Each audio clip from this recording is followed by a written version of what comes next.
Hello friends, మనం ఇదివరకటి వీడియోలో 8th class maths new text బుక్లో ఫస్ట్ చాప్టర్ రేషనల్ నంబర్స్ అకరణీయ సంఖ్యలు గురించి చూస్తున్నాం కదా. సో అందులో ముఖ్యంగా 3 ధర్మాల గురించి చూసాం. అవి ఏంటేంటి? సంవృత ధర్మం, సహచర ధర్మం, స్థిత్యంతర ధర్మం. సో ఈ 3 ధర్మాల గురించి డీటెయిల్గా డిస్కస్ చేసుకున్నాం. సో ఇప్పుడు నెక్స్ట్ కంటిన్యూ చేద్దాం. ఓకే, సో అసోసియేటివ్ సహచర ధర్మం అనేది గుణాకారం, భాగాహారం, సంకలనం, వ్యవకలనంలో ఏ విధంగా పాటిస్తాయి అకరణీయ సంఖ్యలు అని చూసాం. ఇందులో ట్రై దిస్ వరకు చూసాం. సో ఇప్పుడు ఎగ్జాంపుల్స్ మనం చూస్తున్నాం. సో ఇక్కడ find 3/7 plus -6/11 plus of -8/21 plus of 5/22 అని ఇచ్చారు. సో దీన్ని సాల్వ్ చేయమని ఇచ్చారు.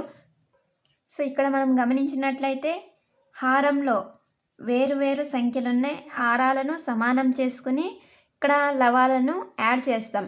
మరి ఈ సిచ్యువేషన్లో మరి దీనికంటే ఇంకా ఈజియెస్ట్ మెథడ్ ఏదైనా ఉందా ఇలాంటి ప్రాబ్లమ్ సాల్వ్ చేయడానికి అని చూసినట్లయితే ఇక్కడ గమనిస్తే 21 అనేది 7తో డివిజిబుల్ అవుతుంది, అలాగే 22 అనేది 11తో డివిజిబుల్ అవుతుంది. సో ఈ విధంగా ఏవైనా 2 హారాలు ఒకదానితో ఒకటి డివిజిబుల్ అవుతాయా అని ఒకసారి చూడాలి. మరి ఇక్కడ 7 21ని 7 భాగిస్తుంది కాబట్టి ఈ రెండింటిని సపరేట్గా రాద్దాం. 3/7 ప్లస్ ఆఫ్ -8/21. ఓకే, నెక్స్ట్ ఇక్కడ -6/11 ప్లస్ 5/22. సో ఈ రెండు ఇక్కడ గమనించినట్లయితే 22ని 11 భాగిస్తుంది కాబట్టి ఈ రెండింటిని సపరేట్ చేసి రాద్దాం. Okay, plus of -6/11 plus 5/22. Okay, so ఇప్పుడు చూడండి ఫ్రెండ్స్, ఈ రెండింటిని సమానం చేసుకోవాలి. అంటే ఇప్పుడు 7ని దేంతో మల్టిప్లై చేస్తే 21 అవుతుంది? 3తో. ఓకే, సో ఇక్కడ న్యూమరేటర్ డినామినేటర్ అంటే లవహారాలను మనం 3తో మల్టిప్లై చేసామంటే 21కి ఈక్వల్ అవుతుంది ఇక్కడ హారం కదా. So 3 × 3 9, 7 × 3 21. Okay, plus into minus -8/21. So దీన్ని ఇలాగే రాస్తున్నాం. నెక్స్ట్ ఇక్కడ ఈ పార్ట్ని మనం సపరేట్గా చేస్తున్నాం. Okay, so plus into minus మరి ఇక్కడ 6ని 11ని మనం ఒక నంబర్తో మల్టిప్లై చేయాలి. సో అది ఏదంటే 2తో, ఎందుకంటే 22గా మారాలి కదా హారం. సో 11 × 2 చేసామంటే 22 అవుతుంది కాబట్టి -6 × 2 12. ఓకే, బై 11 × 2 అంటే 22. ఓకే, ఇక్కడ ప్లస్ 5/22 సేమ్ అలాగే ఉంచేస్తాం. మరి ఇప్పుడు దీన్ని ఈజీగా సాల్వ్ చేయొచ్చు. చూడండి ఫ్రెండ్స్, సో ఇక్కడ 9 - 8 అంటే 1/21. ఇక్కడ -12 ప్లస్ 5 ఉంది. చూడండి ఫ్రెండ్స్, -12లో నుంచి +5 తీసేసామంటే -7. సో -7/22. సో ఇప్పుడు ఈజీగా ఉంది కదా దీన్ని సాల్వ్ చేయడానికి. మరి ఈ రెండింటికి ఎల్సిఎం ఏమవుతుంది? ఈ స్టెప్ దగ్గర మీరు గుర్తుంచుకోవాల్సింది ఏంటంటే ఏవైనా 2 వరుస సంఖ్యల కసాగు ఆ 2 సంఖ్యల లబ్ధం. Okay, so 21 × 22. సో ఎంత వస్తుంది ఫ్రెండ్స్? 441. 21 అంటే 462.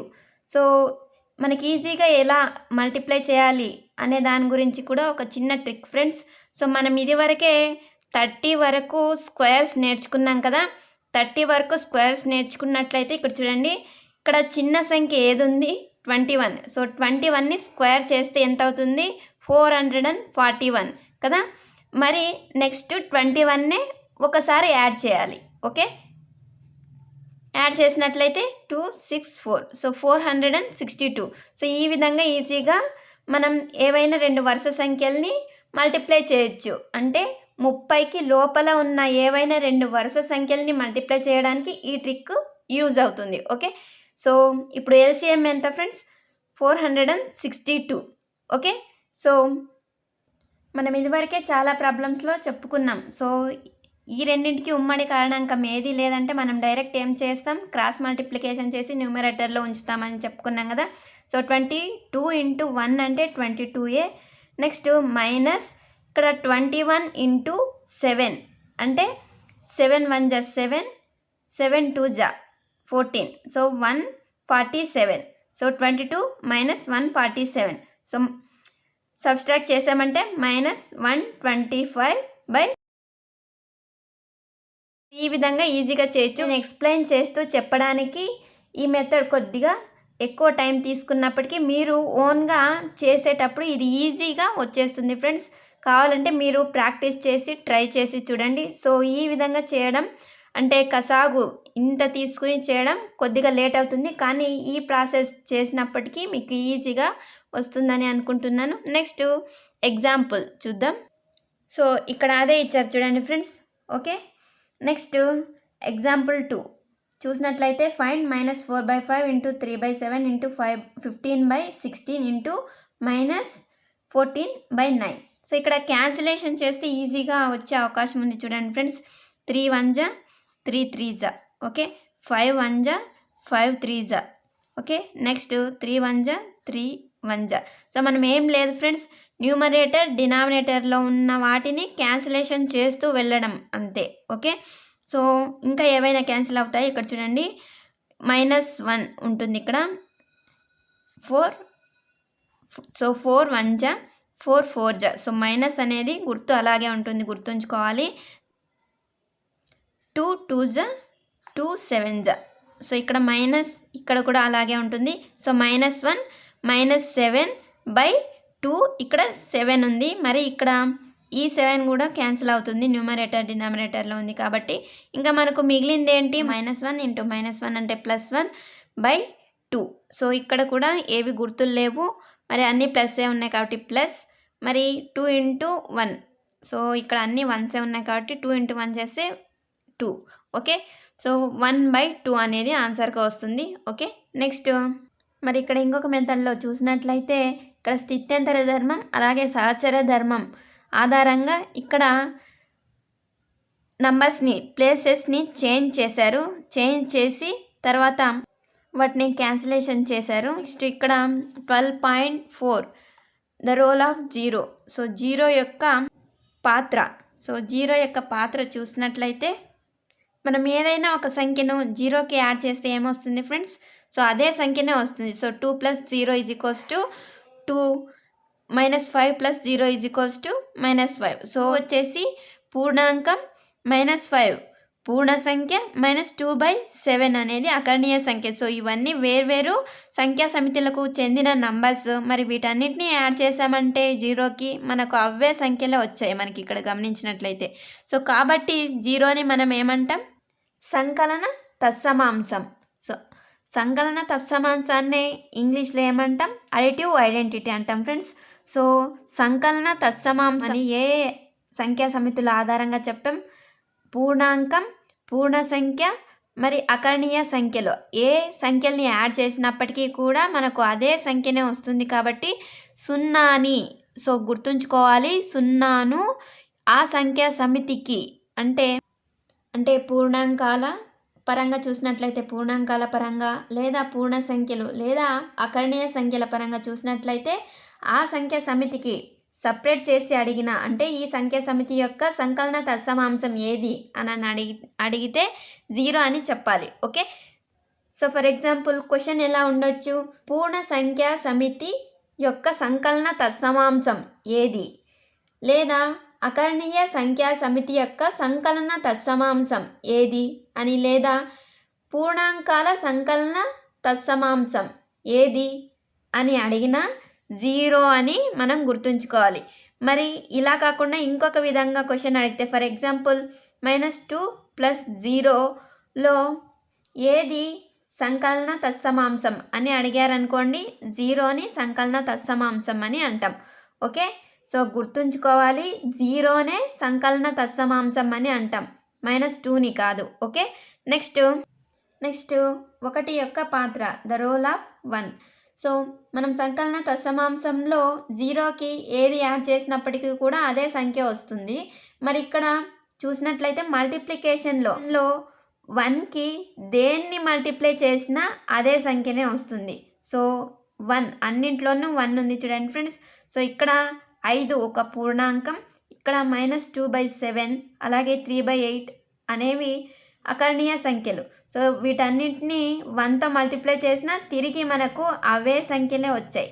ఓకే, కాబట్టి 1ని గుణకార తత్సమాంసం అంటే ఇక్కడ గుణకారం ప్రక్రియ ఏది చేస్తున్నాం, గుణకారం చేస్తున్నాం కాబట్టి గుణకార తత్సమాంసం అని అంటాం. సో మనం గుర్తుంచుకోవాల్సింది 5 × 1 = 5లో ఏది గుణకార తత్సమాంసం అంటే ఇక్కడ option A 5, option B 1, option C 5, 1, option D 5 × 1. So ఏది ఎంచుకోవాలి? Option B is the correct answer. Okay, so ఈ విధంగా క్వశ్చన్స్ అడిగి మనల్ని కన్ఫ్యూజ్ చేస్తారు కాబట్టి ఆప్షన్స్ని జాగ్రత్తగా ఎంచుకోవాలి. ఓకే, నెక్స్ట్ సో మనం ఇదివరకు సంకలన తత్సమాంసంలో అడిగిన క్వశ్చన్నే ఇక్కడ గుణకార తత్సమాంసంలో కూడా ఇచ్చారు చూడండి. సో 1ని రేషనల్ నంబర్స్ అంటే అకర్ణీయ సంఖ్యల యొక్క గుణకార తత్సమాంసం అని అంటాం. అకర్ణీయ సంఖ్యల గుణకార తత్సమాంసం అని అంటున్నామంటే సో అకర్ణీయ సంఖ్యల్లో ఏవేవి ఉంటాయి? పూర్ణాంకాలు, పూర్ణ సంఖ్యలు కూడా ఉంటాయని గుర్తుంచుకోవాలి. సో పూర్ణాంకాల గుణకార తత్సమాంసం అన్నవన్నే, మరి పూర్ణ సంఖ్యల గుణకార తత్సమాంసం అన్న వన్నే. Okay, next think, discuss and write అని ఇచ్చారు. ఇక్కడ if a property holds for rational numbers will it also hold for integers, for whole numbers which will not. So ఏదైనా ఒక ధర్మం అకర్ణీయ సంఖ్యలకు వర్తిస్తే అది పూర్ణ సంఖ్యలకు అలాగే పూర్ణాంకాలకు కూడా వర్తిస్తుందా లేదా వర్తించదా, ఏవి వర్తిస్తాయి ఏవి వర్తించవు అని ఇచ్చారు. ఫర్ ఎగ్జాంపుల్ మనం ఏమైనా 2 నంబర్స్ తీసుకున్నాం 2, 5. సో ఇవి పూర్ణాంకాలు అలాగే పూర్ణ సంఖ్యలు అలాగే అకర్ణీయ సంఖ్యలు కూడా. ఓకే, సో అకర్ణీయ సంఖ్యల్లోనే పూర్ణ సంఖ్యలు పూర్ణాంకాలు కూడా ఉంటాయి. ఓకే, సో ఈ రెండింటిని కూడా అకర్ణీయ సంఖ్యలని కూడా అంటాం. మరి ఈ అకర్ణీయ సంఖ్యల యొక్క వ్యవకలనంలో సమృద్ధ ధర్మం చూద్దాం. మనం ఇదివరకే చూసాం, వ్యవకలనంలో సమృద్ధ ధర్మాన్ని కొన్ని సంఖ్యా సమితులు మాత్రమే పాటిస్తాయి. సో ఇప్పుడు అకర్ణీయ సంఖ్యలు సమృద్ధ ధర్మాన్ని పాటిస్తాయా వ్యవకలనంలో చూద్దాం. సో మనం ఇదివరకే చూసాం కదా, సమృద్ధ ధర్మం అంటే ఏవైనా 2 సంఖ్యల మధ్య ఒక ప్రక్రియ చేసినప్పుడు రిజల్ట్ కూడా అదే సంఖ్యా సమితికి చెందితే దాన్ని సమృద్ధ ధర్మం అని అంటాం. మరి వ్యవకలనంలో సమృద్ధ ధర్మం అంటే 2 - 5 చేసామనుకోండి రిజల్ట్. సో ఇది ఏ రిజల్ట్ వస్తుందో చూద్దాం. సో -3 అనేది పూర్ణాంకమా అంటే కాదు. సో పూర్ణాంకాలు ఎక్కడి నుంచి స్టార్ట్ అవుతాయి? 0 నుంచి 1, 2, 3 అండ్ సో ఆన్. మరి పూర్ణ సంఖ్యలు వచ్చేసి -0, పాజిటివ్. సో అకర్ణీయ సంఖ్యలు వీటితో పాటు p/q రూపంలో ఉండే అన్ని సంఖ్యలు కూడా అకర్ణీయ సంఖ్యలే. మరి ఇక్కడ చూసినట్లయితే -3 పూర్ణాంకాలలో లేదు కాబట్టి వ్యవకలనంలో సమృద్ధ ధర్మాన్ని పూర్ణాంకాలు పాటించావు. సో ఈ -3 అనేది పూర్ణ సంఖ్యల్లో ఉంటుంది కాబట్టి వ్యవకలనంలో సమృద్ధ ధర్మాన్ని పూర్ణ సంఖ్యలు అలాగే అకర్ణీయ సంఖ్యలు కూడా పాటిస్తాయి. ఓకే, సో ఈ విధంగా అకర్ణీయ సంఖ్యలు పాటించే అన్ని ధర్మాలను మిగిలిన సంఖ్యా సమితులు పాటించాలి అనే రూల్ ఏం లేదు ఫ్రెండ్స్. సో ఈ 2 సంఖ్యా సమితులు అంటే అకర్ణీయ సంఖ్యల్లో ఉండే సంఖ్యా సమితులు ఏవైనా సంఖ్యా ధర్మాలను పాటిస్తే అకర్ణీయ సంఖ్యలు ఖచ్చితంగా ఆ ధర్మాన్ని పాటిస్తాయి. అకర్ణీయ సంఖ్యా సమితిలో పూర్ణాంకాలు పూర్ణ సంఖ్యలు ఉపసమితులుగా ఉంటాయి. అంటే ఈ పూర్ణాంకాలు పూర్ణ సంఖ్యలు సహజ సంఖ్యలు అన్నీ కలిపి అకర్ణీయ సంఖ్యలని కూడా అంటాం. కాబట్టి ఈ సహజ సంఖ్యలు పూర్ణాంకాలు పూర్ణ సంఖ్యలు పాటించే ధర్మాలన్నీ అకర్ణీయ సంఖ్యలు పాటిస్తాయి. కానీ అకర్ణీయ సంఖ్యలు పాటించే ధర్మాలన్నీ పూర్ణాంకాలు సహజ సంఖ్యలు పూర్ణ సంఖ్యలు పాటించవు అని గుర్తుంచుకోండి friends. Okay, next negative of a number, ఒక సంఖ్య యొక్క విలోమం. సో మనం ఇదివరకు పూర్ణ సంఖ్యలు డిస్కస్ చేసుకున్నప్పుడు అందులో నెగిటివ్ నంబర్స్ ఉంటాయని చెప్పుకున్నాం కదా. సో 1 యొక్క నెగిటివ్ నంబర్ ఏది? -1. సో 1 + -1 = 0. 0 వచ్చినప్పుడే ఒకదానికి ఆ మరొక సంఖ్య కలిపిన సంఖ్య నెగిటివ్ అని చెప్తాం. సో 1కి ఏది కలిపితే 0 వస్తుంది అంటే -1ని కలిపినట్లయితే 0 వస్తుంది. 2కి దేన్ని కలిపితే 0 వస్తుంది? -2ని కలిపితే 0 వస్తుంది. Okay, so what will be the negative of -1 అంటే ఇక్కడ 1 అంటే 1కి నెగిటివ్ ఏది? -1. మరి -1కి నెగిటివ్, -1కి నెగిటివ్ ఏది? +1. అంటే దీన్ని ఇంకా ఒక విధంగా రాయొచ్చు. అంటే -1కి నెగిటివ్ ఏది అన్నప్పుడు -1 యొక్క నెగిటివ్ అంటే ఇక్కడ మైనస్ ఉంచుతాం కదా, minus into minus plus, that is equals to +1. So -1కి నెగిటివ్ ఏది? +1. ఓకే, సో నెగిటివ్నే తెలుగులో విలోమం అని అంటాం. సో 1కి 1కి విలోమం -1, మరి -1కి విలోమం +1. ఓకే, సో -1కి విలోమం ఏది అని అడిగితే +1 అని చెప్తాం. మరి +1కి విలోమం ఏది అంటే -1 అని అంటాం. ఏవైనా రెండు సంఖ్యల మొత్తం 0 అయితే ఆ రెండు సంఖ్యలను పరస్పరం ఒకదానికొకటి సంకలన విలోమాలు అని అంటాం. సో ఇక్కడ 1 యొక్క సంకలన విలోమం ఏది? -1. అలాగే -1 యొక్క సంకలన విలోమం ఏది? +1. ఎందుకంటే వాటిని యాడ్ చేసినప్పుడు ఒకదానికొకటి 0 అవుతాయి కాబట్టి. ఓకే, సో మరి ఇక్కడ 2/3 ఇక్కడ ఒక రేషనల్ నంబర్ అకర్ణీయ సంఖ్యనిచ్చారు. సో ఈ అకర్ణీయ సంఖ్య యొక్క సంకలన విలోమం ఏదవుతుంది? -2/3. మరి ఈ -2/3ని 2/3కి యాడ్ చేస్తే 0 వస్తుందో లేదో ఇక్కడ ఇచ్చారు చూడండి ఫ్రెండ్స్. ఇక్కడ లవం, ఇక్కడ లవాలను తీసేస్తాం, హారాన్ని సేమ్ అలాగే ఉంచుతాం కదా. So 2 + -2. Okay, so plus into minus -2 -2 అంటే 0/3 అవుతుంది. సో 0/ఎనీథింగ్ 0. ఓకే, నెక్స్ట్ ఇక్కడ సేమ్ -2/3ని +2/3కి యాడ్ చేసినా కూడా సేమ్ 0నే వస్తుంది. మరి ఇక్కడ డాష్ ఇచ్చారు. ఇక్కడ -8/9కి దేన్ని యాడ్ చేస్తే ఇక్కడ 0కి ఈక్వల్ అవుతుంది అంటే +8/9. ఓకే, ఇక్కడ నెక్స్ట్ +(-8) ఉంది. సో ప్లస్ ఇంటూ మైనస్ అంటే మైనస్ అవుతుంది. సో ఇక్కడ దేన్ని యాడ్ చేస్తే 0 అవుతుంది? +8/9. ఓకే, సో ఇటువైపు ఈక్వాలిటీకి ఇటువైపు 8/9, ఇక్కడ కూడా 8/9. సో ప్లేసెస్ ఒకటి చేంజ్ అయ్యాయి అంతే ఫ్రెండ్స్. సో ఇది 0కి సమానం అవుతుంది. ఇక్కడ కూడా సేమ్ +11/7, మరి ఇక్కడ +11/7. ఓకే, సో ఈ రెండు యాడ్ చేసినప్పటికీ మనకి 0నే వస్తుంది. ఓకే, నెక్స్ట్ సో ఈ విధంగా a/b అనేది ఏదైనా ఒక అకర్ణీయ సంఖ్య అయితే -a/bని యాడ్ చేసామంటే సో రివర్స్లో చేసినప్పటికీ కూడా ఇక్కడ సేమ్ 0నే రిజల్ట్గా వస్తుంది. సో అప్పుడు ఏం చెప్తాం? -a/bని a/bకి అడిటివ్ ఇన్వర్స్ సంకలన విలోమం, అలాగే +a/bకి -a/bని సంకలన విలోమం, అంటే ఒకదానికొకటి సంకలన విలోమాలు అని చెప్తాం. ఓకే, నెక్స్ట్ రెసిప్రోకల్ గుణకార విలోమం. సో గుణకార విలోమం అంటే గుడ్డి గుర్తుగా ఏం గుర్తుంచుకుంటారంటే ఫ్రెండ్స్, లవ హారాన్ని రివర్స్ చేయగా, అంటే ఫర్ ఎగ్జాంపుల్ 1/2 ఉందనుకో, 1/2 యొక్క రెసిప్రోకల్ లేదా గుణకార విలోమం అంటే దీన్ని రివర్స్ చేయడం, తలకిందులు చేయడం, అంటే 2/1. సో 2/1 అనేది 1/2కి రెసిప్రోకల్ లేదా గుణకార విలోమం అని అంటాం. ఓకే, గుణకార విలోమాన్నే వ్యుత్క్రమం అని కూడా అంటాం. సో 1/2 యొక్క వ్యుత్క్రమం ఏది అని అంటే 2/1. మనం గుడ్డిగా గుర్తుంచుకోవాల్సింది ఏది ఇచ్చినప్పటికీ కూడా దాన్ని రివర్స్ చేసి రాయడం. సో గుర్తులు మాత్రం అలాగే ఉంచాలి. ఫర్ ఎగ్జాంపుల్ -3/5 అనుకోండి, మరి దీన్ని తలకిందులు చేసి రాయగా -5/3. సో -3/5 యొక్క వ్యుత్క్రమం -5/3. ఓకే, -3/5 యొక్క గుణకార విలోమం ఏది అంటే -5/3. సో అదే ఇక్కడ ఇచ్చారు చూడండి ఫ్రెండ్స్. ఇక్కడ 8/21ని దేంతో మల్టిప్లై చేస్తే మనకు 1 వస్తుంది. సో దేంతో మల్టిప్లై చేస్తే 1 వస్తుంది అంటే దీన్ని రివర్స్ చేసి రాద్దాం చూడండి ఫ్రెండ్స్. ఓకే, 21/8. సో అన్నీ క్యాన్సిల్ అయిపోతాయి కదా. So that is equals to 1. So ఈ విధంగా దేన్నైనా మల్టిప్లై చేస్తే 1 వస్తుంది అంటే దాన్నే గుణకార విలోమం అని అంటాం.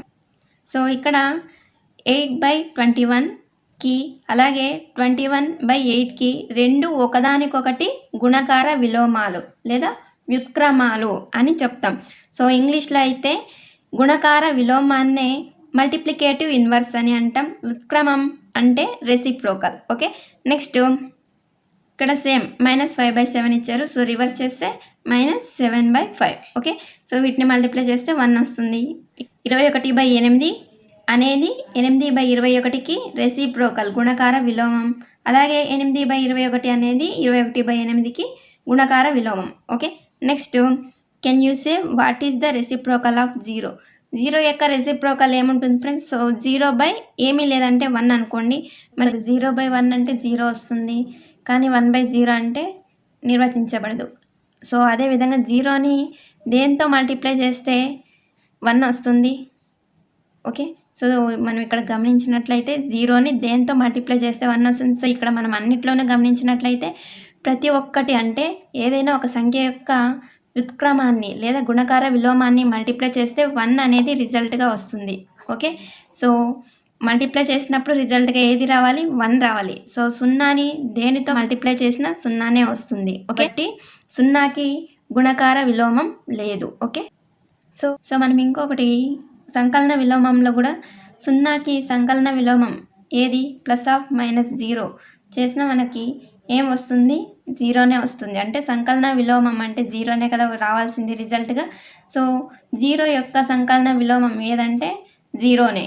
సో -0 అయినా 0 అయినా ఒకటే కాబట్టి వాల్యూ. సో 0 యొక్క సంకలన విలోమం 0. సో ఇది ఇంపార్టెంట్ ఫ్రెండ్స్, గుర్తుంచుకోండి. నెక్స్ట్ 0 యొక్క గుణకార విలోమం ఏది అంటే ఏది లేదు అని చెప్తాం. ఓకే, నెక్స్ట్ సో అదే ఇక్కడ ఇచ్చారు. So thus 0 has no reciprocal. Okay, next B మరియు C/Dలు ఏవైనా 2 అకరణీయ సంఖ్యలు అయితే అవి రెండు కూడా మల్టిప్లై చేసినప్పుడు 1 రిజల్ట్గా వస్తే ఒకదానికొకటి గుణకార విలోమాలు లేదా వ్యుత్క్రమాలు అని అంటాం. Okay, so non-zero rational numbers అయి ఉండాలి అవి. ఓకే, నెక్స్ట్ అంటే 0 కాకుండా ఉండాలి ఆ అకరణీయ సంఖ్యలు. Okay, next distributivity of multiplication over addition for rational numbers. So అకరణీయ సంఖ్యల యొక్క విభాగ న్యాయం అంటే సంకలనంపై గుణకార విభాగ న్యాయాన్ని చూస్తున్నాం.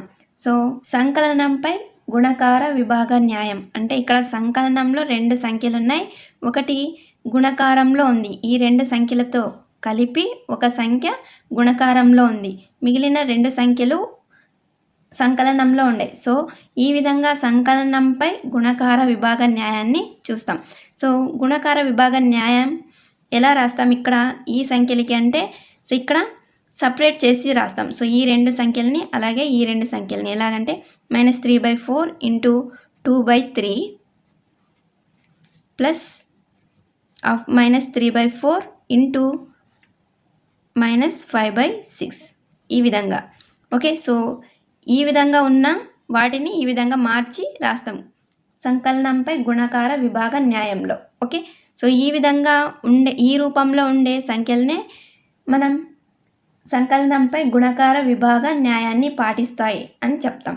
సో అకరణీయ సంఖ్యలు సంకలనంపై గుణకార విభాగ న్యాయాన్ని పాటిస్తాయా లేదా అని ఇక్కడ ఇచ్చారు. సో అంటే ఇక్కడ ఈ ప్రక్రియలో చేసిన రిజల్టు ఇక్కడ చేసిన రిజల్టు 2 కూడా సేమ్ అయితే అప్పుడు సంకలనంపై గుణకార విభాగ న్యాయం పాటిస్తున్నాయి అకరణీయ సంఖ్యలు అని అర్థం. ఓకే, సో ఇప్పుడు చూద్దాం పాటిస్తాయో లేదో. ఇక్కడ చూసినట్లయితే -3/4 × సో ఫస్ట్ దీనికి చూస్తున్నాం. ఇక్కడ -3/4 × ఇక్కడ 3 6కి కసాగు ఎంత? 6ఏ కదా. సో ఇక్కడ మనం కసాగులో ఇదివరకే చూసాం, ఏవైనా 2 సంఖ్యల యొక్క కసాగు కనుగొనేటప్పుడు ఆ 2 సంఖ్యల్లో ఒక సంఖ్య మరొక సంఖ్యను పూర్తిగా భాగిస్తే అంటే శేషం లేకుండా భాగిస్తే అందులో పెద్ద సంఖ్యనే కసాగు అవుతుంది. సో ఇక్కడ 3 అనేది 6ని కంప్లీట్గా డివైడ్ చేస్తుంది కదా. సో 3 2 6, 3 రెంట్ల 6 అవుతుంది కదా. కాబట్టి ఇందులో పెద్ద సంఖ్య 6 అనేది కసాగు అవుతుంది. ఓకే, మరి గసాబా ఈ రెండింటి యొక్క గసాబా ఏది? 3 అవుతుంది. సో మనకు కసాగు కదా కావాల్సింది. సో కసాగు వచ్చేసి 6.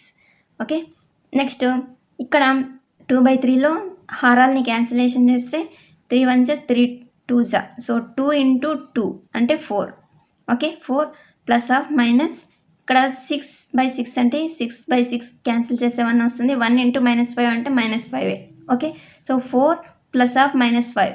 సో ప్లస్ × -4 -5 అంటే -1. Okay, so -1/6.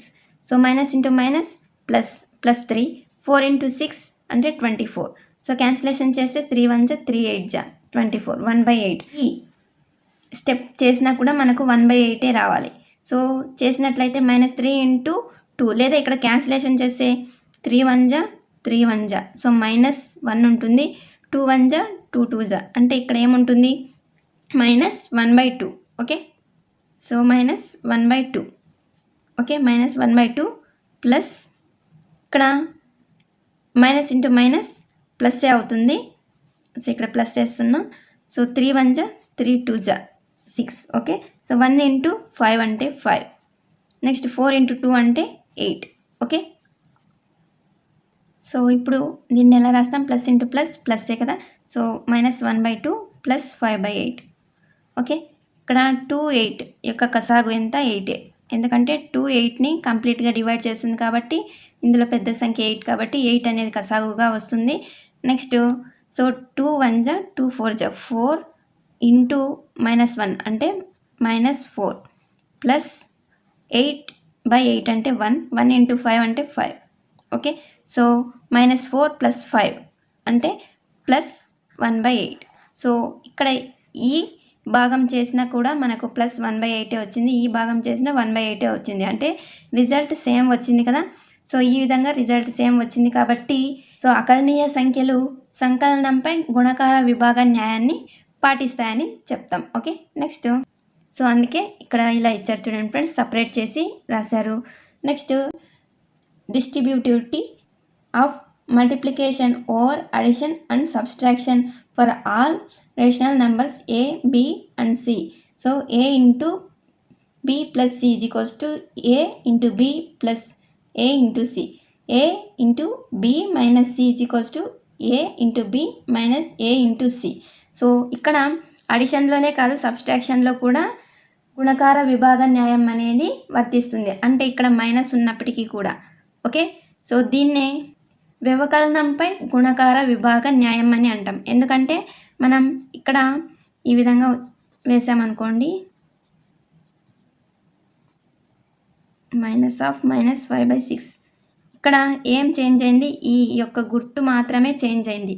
సో దీన్ని మనం ఏమంటాం అంటే వ్యవకలనంపై గుణకార విభాగ న్యాయం అని అంటాం. సో వ్యవకలనంపై గుణకార విభాగ న్యాయం కూడా అకరణీయ సంఖ్యలు పాటిస్తాయి. సో దీన్ని ఎలా విభజించి రాయొచ్చు అంటే సో ఈ విధంగా రాయొచ్చు, -3/4 ఇంటూ 2/3. ఓకే, ఇక్కడ మైనస్ వస్తుంది, ఇక్కడ ప్లస్ ఉంది కదా, ఇక్కడ మైనస్ వస్తుంది. So same -3/4 into -5/6.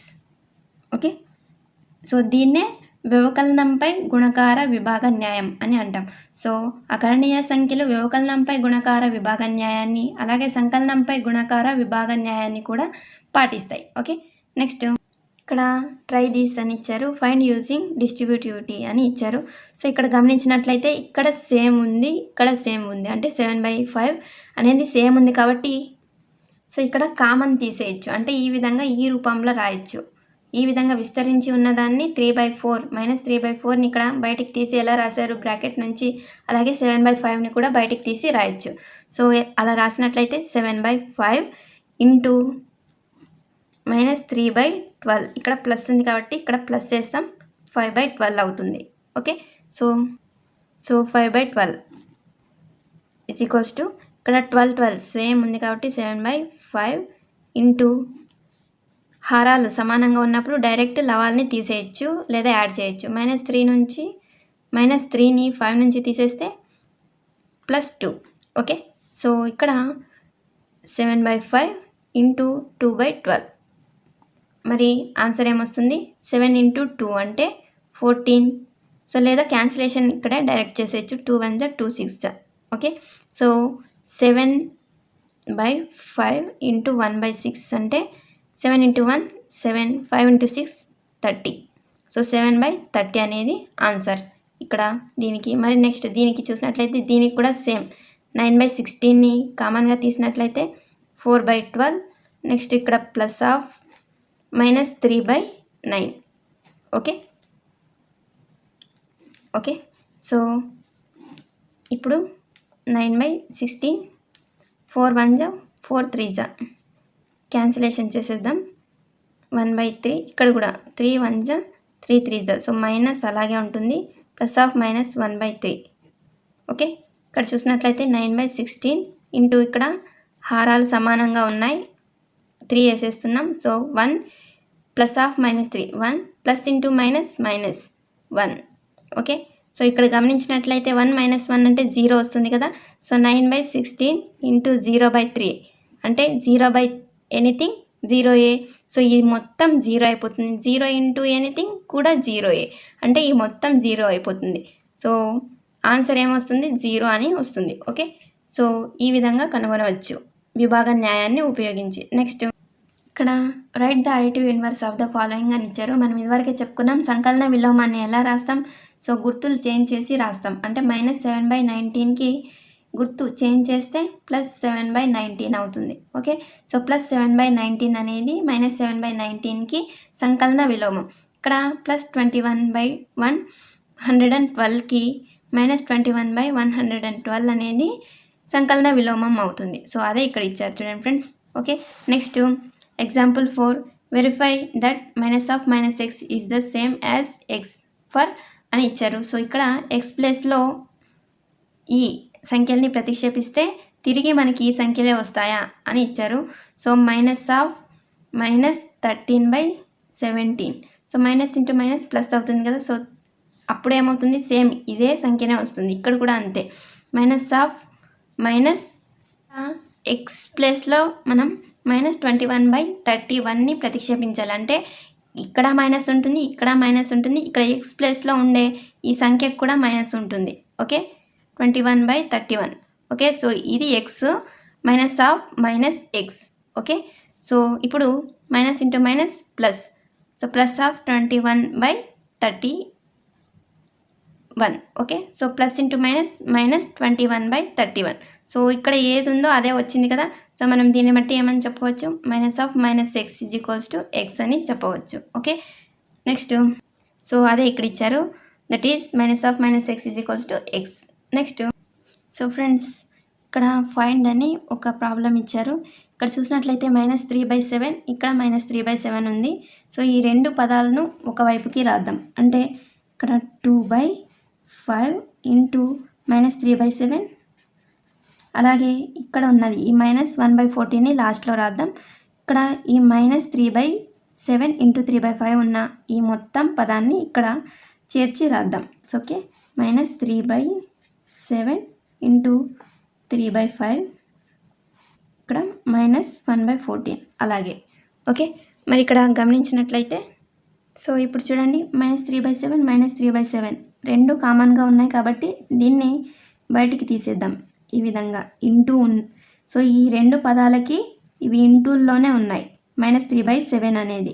సో ఈ -3/7ని బయటికి తీసేస్తున్నాం. అంటే ఇంకేముంటుంది, 2/5 ప్లస్, అంటే ఇక్కడ మైనస్ బయటికి తీసేస్తే ఇక్కడ ప్లస్ ఉంటుంది. ఓకే, సో ఎందుకంటే మైనస్ ఇంటూ ప్లస్ అంటే మైనస్సే వస్తుంది కాబట్టి. ఓకే, సో ఇక్కడ ప్లస్ ఉంచుతున్నాం. 3/5 -1/14. ఓకే, మరి ఇక్కడ చూడండి 5 సేమ్ ఉన్నాయి కదా. మరి ఇప్పుడు ఏం రాయొచ్చు, ఇక్కడ ఇప్పుడు 5 హారాలు సమానంగా ఉన్నాయి కాబట్టి లవాల్ని డైరెక్ట్ యాడ్ చేయొచ్చు. సో 2 + 3 అంటే 5. సో 5/5 వస్తుంది. 7 ఇంటూ 5/5 -1/14. ఓకే, సో ఇక్కడ 5 క్యాన్సిల్ అవుతుంది, 1 ఉంటుంది. సో ఇంకా ఇక్కడ మిగిలింది ఏంటి ఫ్రెండ్స్, -3/7 ఇంటూ 1 చేసిన సేమే వస్తుంది, -3/7 వస్తుంది, -1/14. ఓకే, సో ఇక్కడ మనం ఇదివరకే చెప్పుకున్నాం, హారాలలో పెద్ద సంఖ్య అనేది చిన్న సంఖ్య చేత భాగించబడితే పెద్ద సంఖ్య కసాగుగా వస్తుందని. సో పెద్ద సంఖ్య కసాగు కాబట్టి /14. సో 7 ఉంది కాబట్టి 7 2s 14, 2 ఇంటూ -3 అంటే 6 -6. నెక్స్ట్ మైనస్ గుర్తు. అలాగే ఇక్కడ 14/14 అంటే 1 ఇంటూ 1 అన్న 1. So that is equals to -6 -1 అంటే -7/14. So 7 1 7 2s. Okay, so that is equals to -1/2. Okay, so అదే ఇక్కడ ఇచ్చారు. నెక్స్ట్ ఎక్సర్సైజ్ 1.1 నెక్స్ట్ వీడియోలో డిస్కస్ చేద్దాం. Thanks for watching.